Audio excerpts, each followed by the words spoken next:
पिताजी लिखते थे, इधर गाने वाले आते थे। हफ्ते में 3 दिन 4 दिन मंडली होती थी यहाँ। घर वालों से झूठ बोल गए कि 15 अगस्त का दिन है, जा रहे हैं स्कूल में झंडा फहराने, और स्कूल के बहाने हम डायरेक्ट अकेले यहाँ चले आए। वो आज तक हम तो कहे हुए कुकुरों को गरियाए हुई हैं और मने के बतिये छोड़ दिया। हम इनको एक महत्वपूर्ण कवि के रूप में मानते हैं। ज्यादा लोग भंडारा कहते हैं, लेकिन मैं तो कहता हूँ कि मेला है, चला लोगों को मेला है। ऐसा आदमी होना बहुत मुश्किल है। जैसे पिताजी स्वभाव से बहुत मृदुल थे। 2 दिन 3 दिन यहाँ बिरहा लिखते थे, यहाँ रहते थे। एक समय आया कि मछिया ऐंठ के कानून धराएं। गुरुजी हमारे बहुत महान देवता थे कि जिसको बिरहा लड़ाना होता था अपना कहीं, वो सहदेव वर्मा को ढूंढता था। वो कुश्ती लड़ने के बड़े शौकीन थे। तो बड़े शौकी थे हमारे गुरु सहदेव जी। हमेशा ढोल मजीरा रखा रहता था। वो स्कूल में पढ़ने ही नहीं गए थे। भैंस चराते थे लेकिन दूध नहीं गाते थे।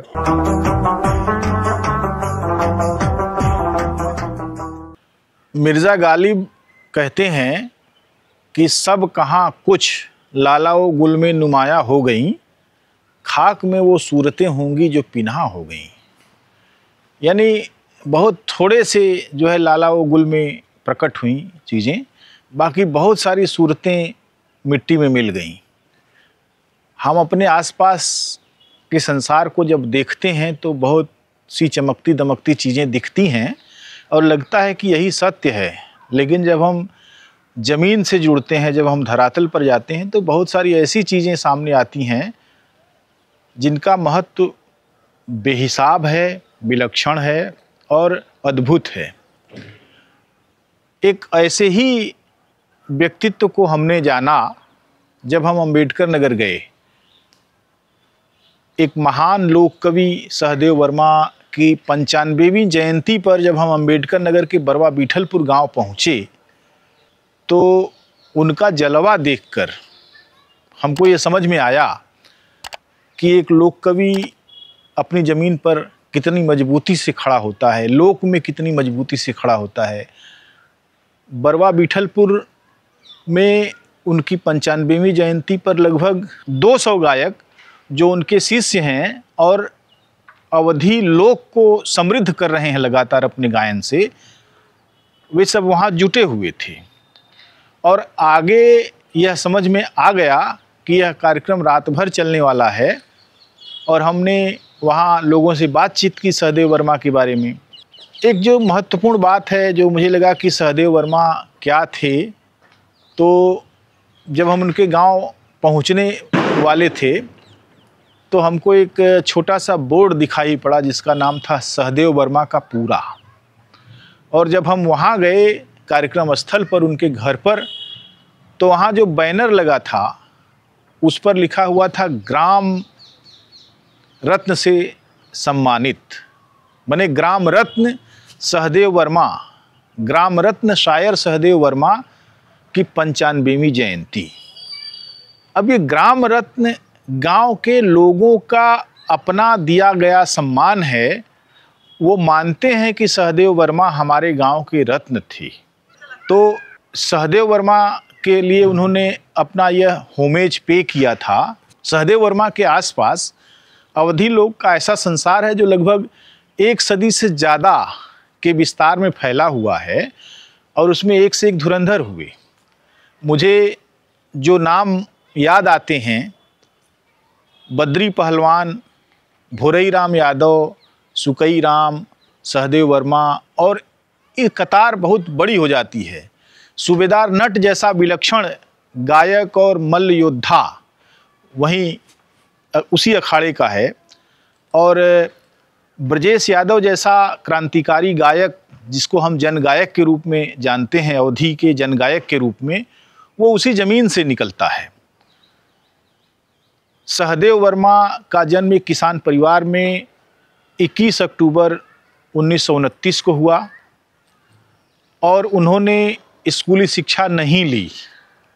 उन्होंने अपनी माँ के कहने पर भी स्कूल की तरफ रुख नहीं किया। उन्होंने कहा कि मैं चरवाही करूँगा और पहलवानी करूँगा। सहदेव वर्मा का कद 5 फुट के आसपास ही होगा, लेकिन वह गठीले शरीर के मालिक थे और जवानी के दिनों में जो गुर्रेदार मूछें थीं उनकी, वो अद्भुत थीं। और जो स्टेचू उनके जन्मस्थली पर लगाया गया है उनका, उसमें भी उनकी मूछें ध्यान खींचती हैं। मैंने उनके परिवार के लोगों से पूछा कि क्या अब कोई मूछ नहीं रखता ऐसे, तो लोग हंसने लगे। सहदेव वर्मा ने हजारों बिरहों का, दोहों का और गीतों का, आल्हा का सृजन किया और पूरा का पूरा जो समय है आज़ादी के बाद का, किसानों का दर्द, किसानों की समस्याएं, किसानों की चुनौतियां, मजदूरों का दर्द और एक बहुत बड़ा जो मनस्संरचना है वहाँ की, वो मनस्संरचना इस चीज़ की कि वे किसी भी तरीके की ईश्वरीय सत्ता को नकारते हुए मनुष्य के दुखों और सत्ता के अंतर संबंध को अपनी कविताओं में, अपने बिरहे में उकेरते रहे हैं। सहदेव वर्मा ने लगभग 70 साल रचनात्मक यात्रा उनकी रही, 70 साल की, और उन 70 वर्षों में उन्होंने हजारों रचनाएं की जो दुर्भाग्य से अभी अप्रकाशित हैं और रजिस्टरों में बंद हैं। उनके बेटे, उनके पोते और उनके परपोते इस बात का प्रयास कर रहे हैं कि उसे छापा जाए और लोगों के बीच वितरित किया जाए। बेशक वे अवधी लोक की धरोहर हैं, उन रचनाओं को सामने आना चाहिए। और हम देख रहे हैं कि यहाँ पर सहदेव वर्मा की जयंती मनाने के लिए जो लोग जुटे हुए हैं, उसमें महत्वपूर्ण ढंग से बहुत सारे ऐसे नाम हैं जिनका उल्लेख किया जाना चाहिए। सुल्तानपुर से ब्रजेश यादव, अंबेडकर नगर से सूबेदार नट और अंबेडकर नगर से ही राजेंद्र प्रसाद और अनेक बिरहिए।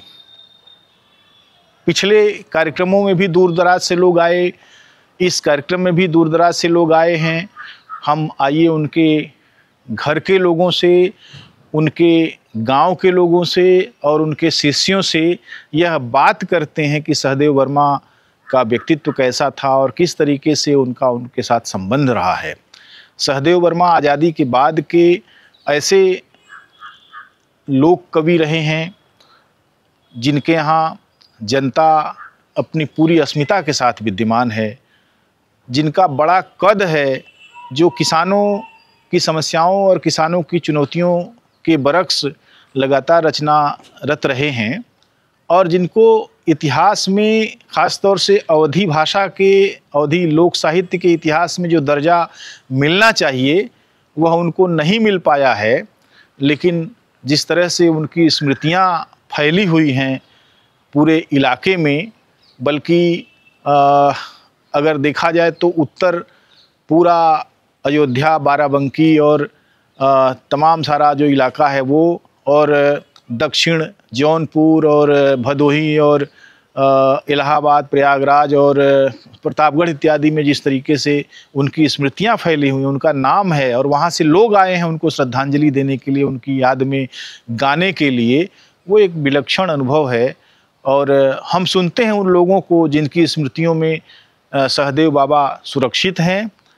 आइए सुनते हैं। बाल्यपन में तो हम पढ़ते थे, पिताजी गाते थे, अखाड़ा भी लड़ते थे, वहीं से गाना शुरू किए हैं अखाड़े से और फिर गाते रहे। इधर 60 वोट के बाद बीमार हुए हैं। एक बार उनको बीमारी आई है तो बक्सर उक्सर से दवा किए, तब जा कर के ठीक हुए हैं। फेफड़ा खराब हो गया। पिताजी लिखते थे, इधर गाने वाले आते थे तो मैंने जब दोपहरी में छुट्टी के दिन रहता था तो हम भी सुनते थे। हाँ, मैंने लिखने को तो मैंने एक आध गाना लिखा, लेकिन अब गवार इधर नहीं, गाने वाले नहीं रह गए और मैं खुद गा नहीं पाता। पिताजी जब बीमार हो गए थे तो बाबा जी हमको रोक रहे थे पढ़ने के लिए, लेकिन हमारी दादी थी, उन्होंने पैसा दिया हमको। 10वें में थे, 10वां पास किए थे तो 11वें में दादी ने पैसा दिया, नहीं जाओ तब जा कर के नाउसा नाम लिखाया, इंटर पास किया। सन 1973 तक हमने MA BEd सब कर लिया और 8 जुलाई 73 से हम बरियावन में पढ़ाने लगे। उसी साल छोटे भाई राजमन को हम बरियावन ही ले गए, वहीं से इनको भी MA BEd पूरा करवाया, फिर इनको भी टीचर बनवा दिया यहाँ श्रृंगी इसमें, उससे वो भी पढ़ा रहे हैं। गांव के लोगों के लिए वो बहुत भले थे आदमी। पहले तो उनका यही बिरहा गाना, भैंस वैंस चराना, मैंने दूध नहीं गाड़ते थे, भैंस चराते थे लेकिन दूध नहीं गाड़ते थे। व्यवहार सबका सबके साथ ठीक था उनका, कोई माता पिता सबके साथ व्यवहार अच्छा था। याद तो बहुत रहे। सुरती लगावा सखी ससुरे चलन के, चटकी चुनरिया धूमिल की हूँ प्यारी, सतगुरु सगरा में लीजे पछारी, प्रेम के पाटा पटका जतन के, सुरती लगावा सखी ससुरे चलन के। उस समय तो माने आ जाते थे जब मंडली लेकर के पूरी, तो यहीं मढ़ा था, वहीं उसी मढ़े में बैठते थे और गांव वाले जुट जाते श्रोता, और दोपहरिया विराह होता था। गर्मियाँ में अक्सर नगर लगन चले तो पूरी दोपहरिया विराह होता था। फिर हफ्ते में 3 दिन 4 दिन मंडली होती थी यहाँ, गायक लोग जुड़ते थे, गाते थे। हफ्ते में 4 दिन? हाँ, होता था। हाँ। फिर यहाँ से तब श्रोता भी इतने थे कि इतने जुट आते थे। अब तो श्रोता नहीं रह गए, अब सुनने वाले नहीं रह गए, क्या गाएंगे। वो लोग भी आपस में मिल लेते हैं सबसे। इसको लोग ज़्यादा लोग भंडारा कहते हैं, लेकिन मैं तो कहता हूँ कि मेला है, चेला लोगों को मेला है। हमारा नाम ब्रह्मदेव, अम्बेडकर नगर खुकोतारा के निवासी, गुरु श्री सहदेव वर्मा जी के शिष्य। कैसे भेंट हुई थी गुरु जी से? आज वो उनका जन्म दिवस का दिन है, 21 अक्टूबर। उनके जन्म दिवस पर मनाया जाता है मनोरंजन दर साल। और गुरु जी बहुत माननीय ज्ञानी वैज्ञानिक थे और कुछ कविताएं बहुत अच्छी किया। उसके बाद भजन में लीन हुए, भजन भी किए, महर्षि बन गए और फिर उसके बाद गुरुजी स्वर्गवासी हो गए।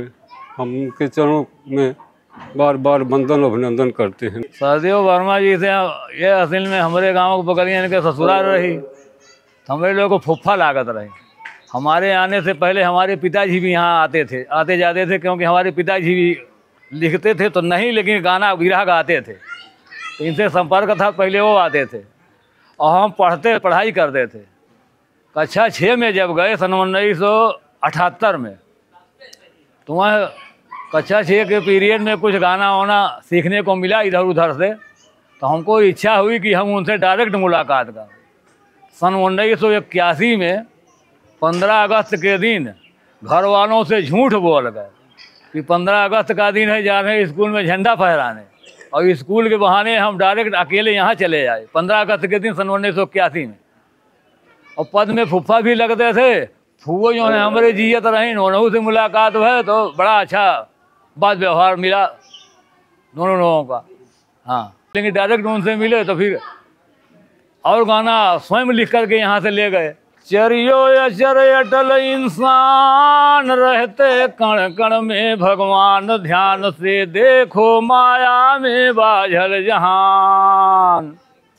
हरे राम रातिव दिनवा बाझल माया में जहाना, रातिव दिनवा। उनके लगे हम जरूर बैठी, सांझ भी नहीं दोपहर जरूर बैठी। तब कुछ गाना का ढेर कम हो याद के लिए, खाली अनपढ़ आदमी लेकिन सुनत और उनके साथे गावे जाते रहे, लेकिन बड़ा सम्मान देते रहे चाहे जहाँ जाई। बाकी वो आज तक हम तो कहे हुए कुकुरों न गरियाए हुई हैं और मने के बतिये छोड़ दिया। कहीं रास्ता जात इतनी जो खाल रहा तो का फरुआ लिया जा माटी दे दे। ऐसा आदमी होना बहुत मुश्किल है। उनके कैसन है और अपना तो सब बना सके हम वही, लेकिन क्यों बात नहीं उनके व्यवहार के, उनके चाल चलन के, अरे उनसे क्यों खुश नाराज नहीं बाय।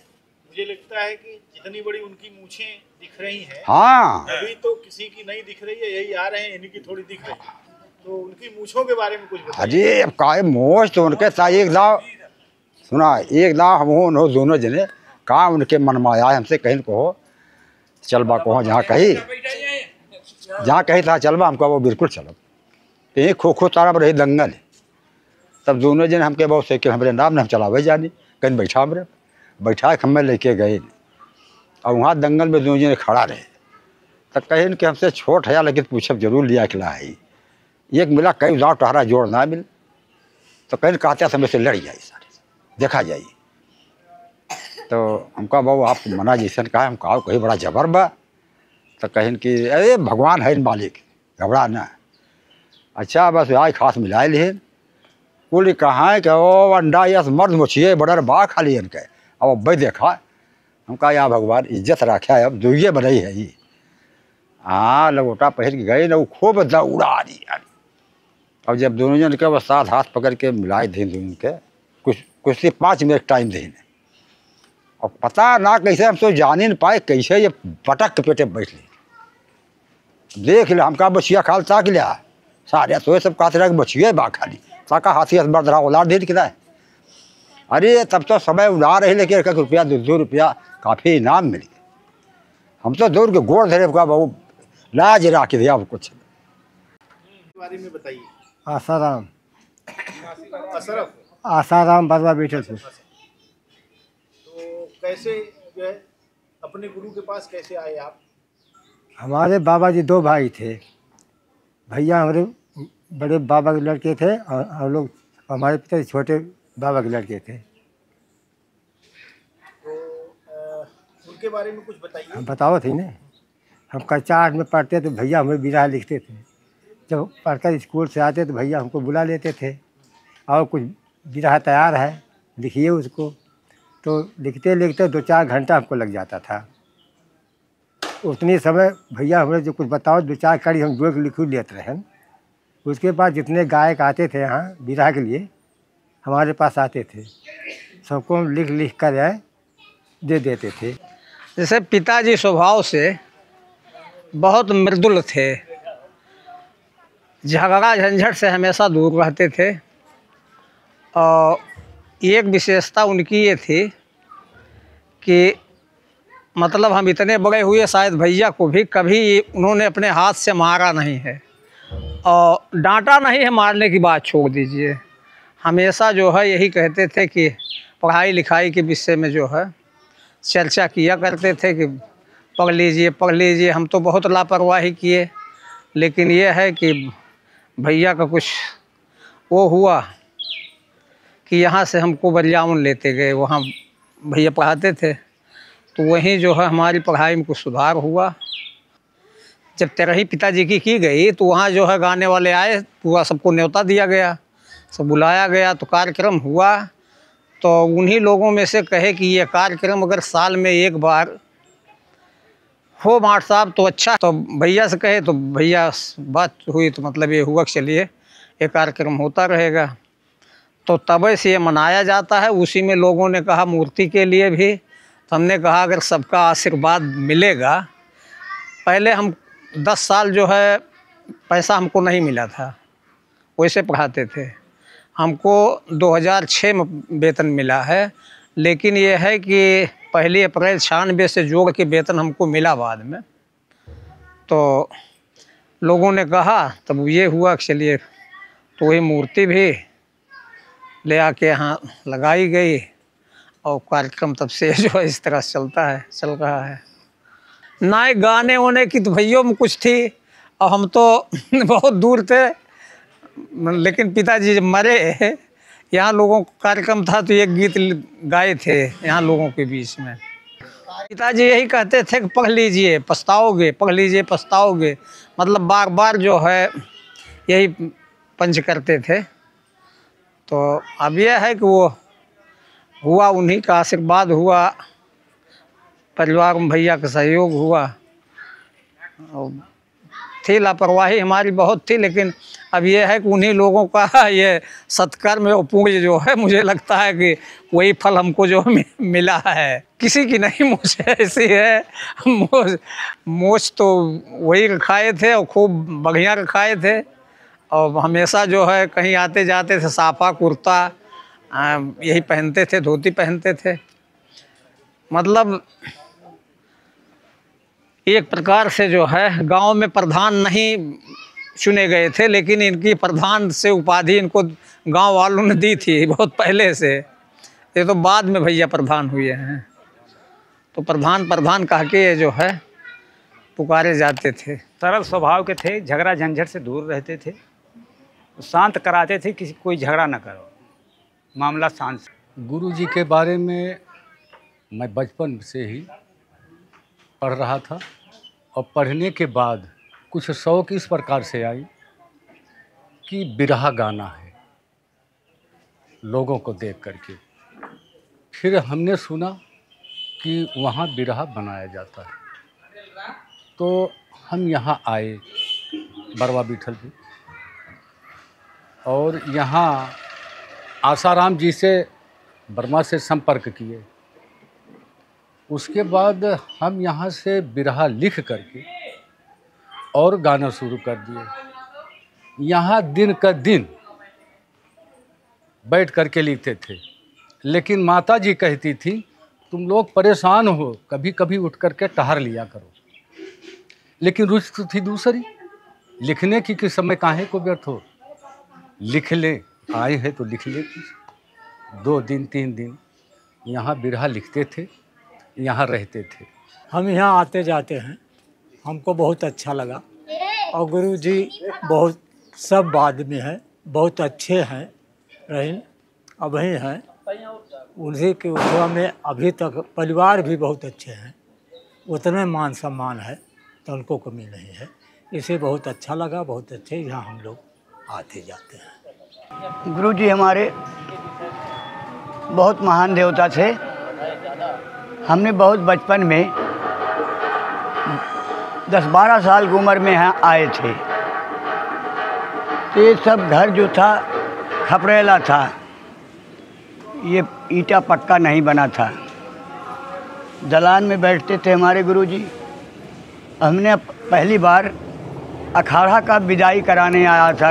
अखाड़ा लड़ते थे, बड़े शौकी गांव थे अखाड़ा कुश्ती में, उसी में हम विदाई करने आए थे। आरी बगल हमको पहलवान लोग 4-6 अखाड़े में और हमको सेट कर दिए। तो हमें करीब 10-15 रोज रहे सर यहाँ, और हमारे गुरुजी का ये आशीर्वाद था कि कहीं दिन में रहो, शाम के हमारे पास आओ। तो 10-15 दिन जो थे हम बचपन में यहाँ गुरु के पास शाम को हमको लिवा लाते थे। यहाँ हम खाते थे, पीते थे। गुरु साहब हमको बहुत प्यार दुलार किए। इसके बाद साहब यहाँ से जब हमारा प्रोग्राम ख़त्म हुआ, हम घर गए। ऐसी मोहनी मूरत, ऐसी सूरत हमारे दिमाग में समा गया कि इनको हम उसी दम अपना परमात्मा गुरु मान लिए।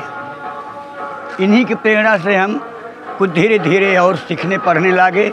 यहाँ से 2 पुस्तक मिले थे हमको, उसमें से हम उस मतलब सीखा पढ़ा और हमारी वहाँ से चलने लगी साहब।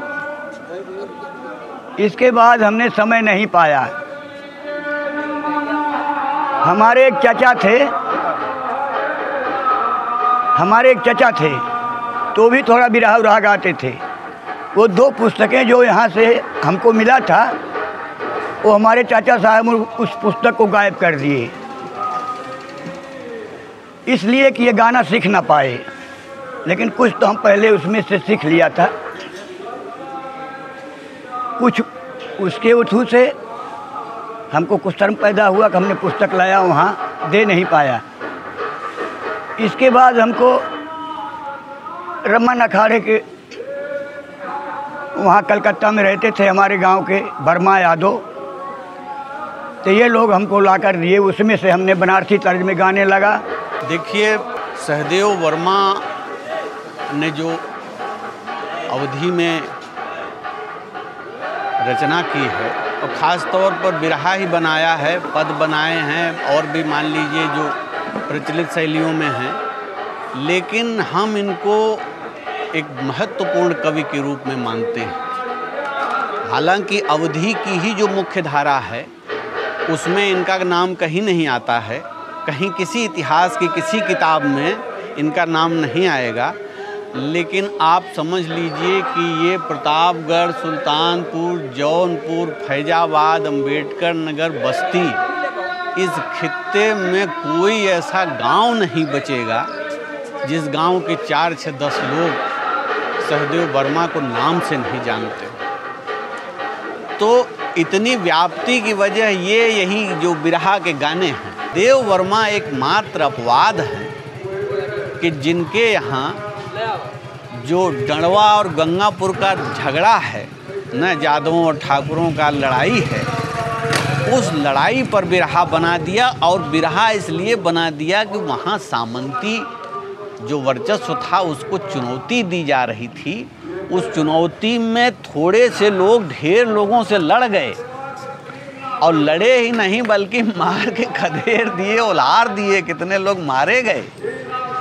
तो इस चीज़ को गाना बना देना, मानते हैं कि उस समय के जो गायक थे राम जन्म यादव, हरिपाल, इन लोगों की भी भूमिका रही होगी उसमें, लेकिन आप उसकी बनावट बिरहा की पूरी देखेंगे ना तो आप पाएंगे कि ये एक विशेषज्ञ आदमी का बनाया हुआ है। एक समय आया कि मछिया ऐंठ के कानून धराएं चेहरे के बाहर निकली रहती थी ना, ऐसा गबरू शेर जैसा मिजाज था। और पूरी कॉन्स्टिट्यूएंसी खड़ी किया महाराज उस आदमी ने ना। यहाँ से आप समझिए घाघरा के कछार में सहदेव वर्मा के जीवित रहते पूरा इलाके में नगारा दनकता रहा।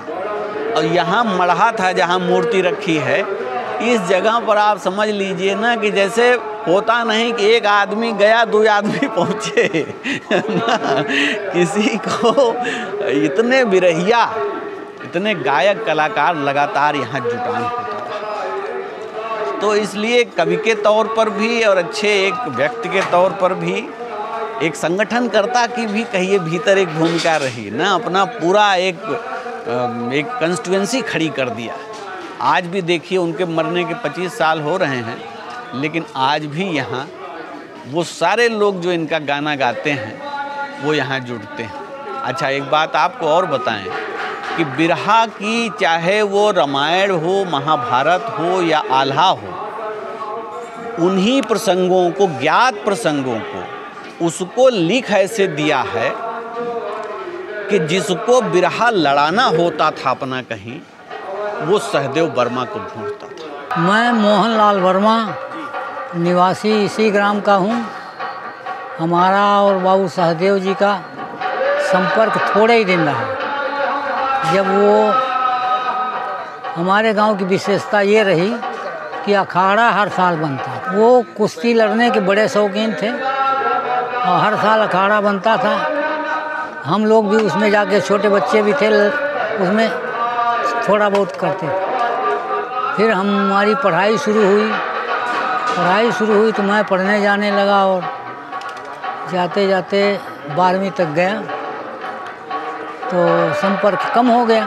बस वही, जब वो बिरहा लिखने लगे तो मैं पढ़ने जाता था तो उनकी कॉपी लेकर के दूसरी एक फेयर कॉपी में उतार देता था। इतने दिन तक तो मतलब 8वीं 9वीं तक वो लिखता रहा।